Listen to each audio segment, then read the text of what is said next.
रतनलाल जी शास्त्री जी की संलेखना हुई इंदौर में इंद्र भवन में। वो प्रकांड विद्वान थे, करणान योग के, प्रथमान योग के। लगभग उन्होंने 108 बार पद्म पुराण ग्रंथ का स्वाध्याय किया। सुन रहे? ऐसा उनका बिल्कुल कहीं से कुछ ही प्रसंग पूछ लो उनसे, कर्मकांड आदि सब बहुत प्रकांड विद्वान।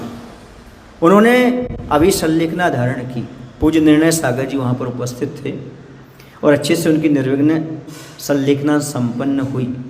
विद्वान के साथ साथ प्रतिमाधारी भी थे, वृत्ति भी थे, क्योंकि पंडित तो बहुत मिलते हैं पर चारित्रवान नहीं मिलते। वो चारित्रवान पंडित जी थे।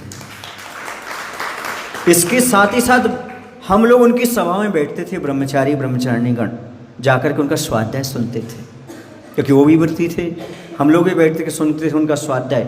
बहुत अच्छा, आंख बंद करके बहुत जो भी प्रश्न करो अंदर सारे के सारी शंका का समाधान कर दिया करते थे। तो उनकी मुख्य बात मैं आपको बताना चाह रहा हूँ।